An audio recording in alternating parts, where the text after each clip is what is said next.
नमस्कार. घरगुती भोजन या चॅनेलमध्ये तुम्हा सर्वांचं अगदी मनापासून स्वागत आहे. जसं की तुम्ही थंबनेलला पाहिलंच आहे की आज आपण बाजरीच्या पिठामध्ये दही टाकून अतिशय पौष्टिक असा पदार्थ बनवणार आहोत. चला तर मग याचं आपल्याला काय बनवायचं आहे ते पाहण्यासाठी व्हिडिओ कुठेही स्किप न करता अगदी शेवटपर्यंत पहा. वेळ न घालवता आपण लगेचच आजच्या रेसिपीला सुरुवात करूया. सर्वप्रथम इथे आपल्याला 1 वाटी चाळून घेतलेलं बाजरीचं पीठ घ्यायचं आहे. आता बाजरीचं पीठ आपण एका मिक्सिंग बाउलमध्ये काढून घेऊया. यामध्ये आपल्याला 2 चमचे ताजे दही घालायचं आहे. ज्या वाटीने बाजरीचं पीठ मोजून घेतलं त्याच वाटीने मोजून पाव वाटी इतका रवा आपल्याला यामध्ये घालायचा आहे. बारीक रवा घालायचा आहे आणि हे सर्व जिन्नस व्यवस्थित असे मिक्स करून घ्यायचे आहेत. अतिशय पौष्टिक असा हा पदार्थ आहे. एकदा जर तुम्ही बनवला ना तर आठवड्यातून 2 ते 3 वेळेस नक्कीच बनवून खाल. इतकं चविष्ट आणि पौष्टिक आहे. आता यामध्ये बारीक चिरलेल्या भाज्या घालायच्या, जसे की कांदा, हिरवी मिरची, टोमॅटो आणि कोथिंबीर घालायचे. सर्व भाज्या यामध्ये व्यवस्थित अशा मिक्स करून घ्यायच्या, एकजीव करून घ्यायच्या. आता आपल्याला यामध्ये पाणी घालायचं आहे, तर थोडं थोडं करत आपण यामध्ये पाणी घालूयात आणि व्यवस्थित असं मिक्स करून घेऊया. गरजेप्रमाणे जसजसं लागेल तसतसं यामध्ये थोडं थोडं करत पाणी घालायचं आहे आणि मिक्स करून घ्यायचं आहे. तर याचं आपल्याला मीडियम अशा स्वरूपाचं मिश्रण बनवून घ्यायचं आहे. मिश्रण जास्त घट्ट पण ठेवायचं नाही किंवा जास्त पातळ पण नाही. तर त्यासाठी बघा गरजेप्रमाणे आपण यामध्ये पाणी घालू आणि व्यवस्थित असं मिक्स करून घेऊ. बाजरीच्या पिठापासून तुम्ही बरेच पदार्थ बनवले असतील, पण हा पदार्थ कधीच बनवला नसेल. इतका युनिक आणि अप्रतिम आहे. पहा आपण इथे मध्यम अशा स्वरूपाचं हे मिश्रण बनवून घेतलेलं आहे. मिश्रणाची कन्सिस्टन्सी पहा या स्वरूपाची आहे. आता आपल्याला यावरती झाकण ठेवून 10 मिनिटाकरता हे पीठ बाजूला ठेवून द्यायचं. 10 मिनिटानंतर यावरती झाकण काढलं आणि पीठ मिक्स करून पाहूया. पहा हे पीठ अगदी व्यवस्थित असं भिजलेले आहे.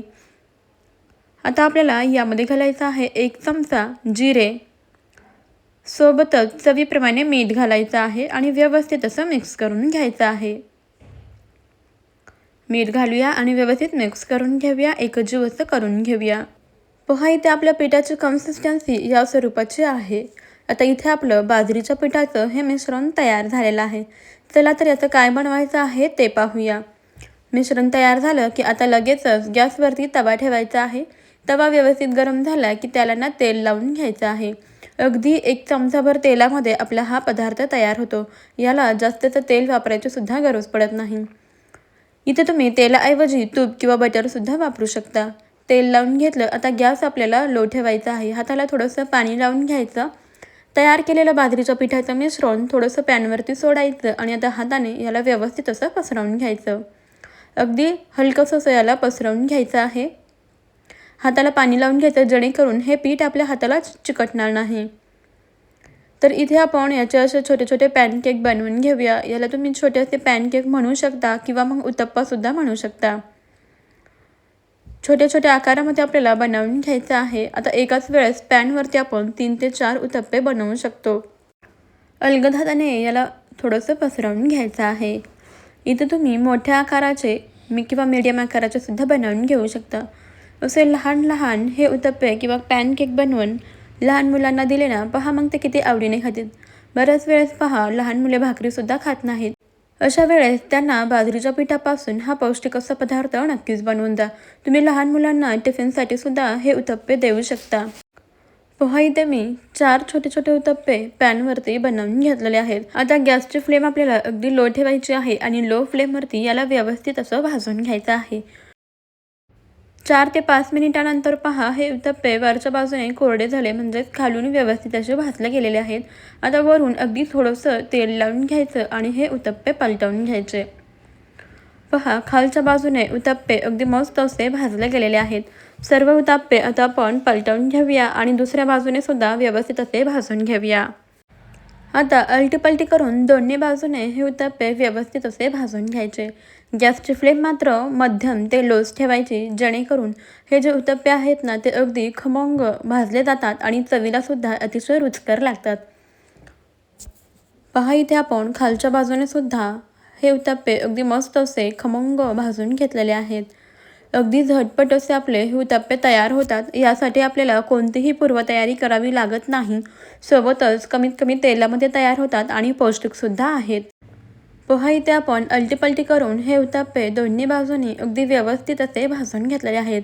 छान खमंग असे हे उत्तप्पे भाजले गेलेले आहेत. आता याला लगेचच आपण तव्यावरून काढून घेऊयात. आणि आता उरलेल्या पिठापासून सुद्धा मी तुम्हाला आणखीन एक पदार्थ बनवून दाखवते.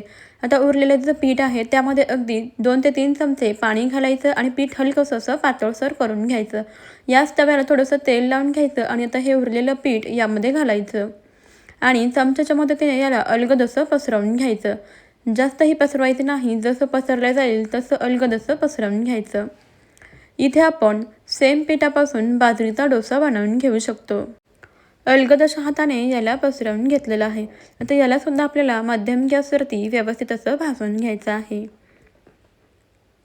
गॅस आपण मध्यम ठेवूयात आणि एक 4 ते 5 मिनिटानंतर पहा हा डोसा छान भाजल्यासारखा दिसतोय. तेव्हा वरच्या बाजूने थोडंसं तेल लावून घ्यायचं. तुम्ही भरपूर डोसे बनवले असतील, खाल्ले असतील, परंतु हा बाजरीच्या पिठाचा डोसा कधी बनवला आहे का ते मला कमेंटमध्ये नक्कीच कळवा. वरच्या बाजूने तेल लावून घ्यायचं आणि डोसा पलटवून घ्यायचा. दुसऱ्या बाजूने सुद्धा व्यवस्थित असा याला भाजून घ्यायचा आहे. अगदी थोडंसं त्याला तेल आपण पुसून घेतलेलं आहे. आता याला पलटवून घेऊया. पहा खालच्या बाजूने डोसा अगदी मस्त असा भाजला गेलेला आहे. छान जाळीदार झालेला आहे. यामध्ये आपण जरासुद्धा सोडा, इनो काहीही वापरलेले नाही, तरीसुद्धा तुम्ही पाहू शकता डोसा मस्त जाळीदार झालेला आहे. आता याला दोन्ही बाजूनी छान खमंग असं भाजून घेऊयात. आता आपण याला पलटवून पाहूया. पहा खालच्या बाजूने सुद्धा डोसा अगदी मस्त असा भाजला गेलेला आहे. इथे आपले पहा मस्त असे उत्तप्पे आणि डोसा तयार झालेला आहे. अगदी झटपट 15 ते 20 मिनिटांमध्ये आपला हा पदार्थ तयार होतो. पोटभरीचा आहे आणि पौष्टिकसुद्धा आहे. कोणतीही पूर्वतयारी न करता झटपट तयार होतो. तुम्हाला आपली आजची ही रेसिपी कशी वाटली मला कमेंटमध्ये जरूर कळवा. आवडली असेल तर लाईक करा. आता हे मस्त असे पॅनकेक किंवा उत्तप्पे तुम्ही दहीसोबत सर्व करू शकता किंवा तुमच्या आवडीच्या इतर कोणत्याही चटणीसोबत सर्व करू शकता. लहान मुलांना किंवा मोठ्या मंडळींना टिफिनसाठी देऊ शकता. हे डोसेसुद्धा हलके फुलके आहेत, खायलासुद्धा पौष्टिक आहे. जेव्हा स्वयंपाकाचा कंटाळा येतो अशा वेळेससुद्धा तुम्ही बनवून खाऊ शकता. तर तुम्हाला रेसिपी कशी वाटली कमेंटमध्ये जरूर कळवा. आवडली असेल तर लाईक करा आणि आपल्या घरगुती भोजन या अस्सल मराठमोळा चॅनलला नक्की सबस्क्राईब करा आणि त्यापुढील बेलायकॉनसुद्धा प्रेस करा. म्हणजेच आपल्या अशाच येणाऱ्या नवनवीन भन्नाट आणि युनिक अशा रेसिपीचे अपडेट सर्वप्रथम तुम्हाला मिळतील. आपल्या चॅनलवरती मी अशा खूप साऱ्या युनिक पौष्टिक रेसिपीज अपलोड केलेल्या आहेत. त्यासाठी घरगुती भोजनला नक्की व्हिजिट करा. तुम्ही आपला आजचा हा व्हिडिओ कोणत्या शहरातून किंवा मग कोणत्या गावातून पाहत आहात ते मला कमेंटमध्ये नक्कीच कळवा. म्हणजे मला सुद्धा समजेल की आपले व्हिडिओ कुठपर्यंत पोहोचतात. चला भेटूया अशाच पुढच्या एका नवीन रेसिपीमध्ये. तोपर्यंत खात राहा, मस्त राहा आणि सर्वात महत्त्वाचे म्हणजे हेल्दी राहा.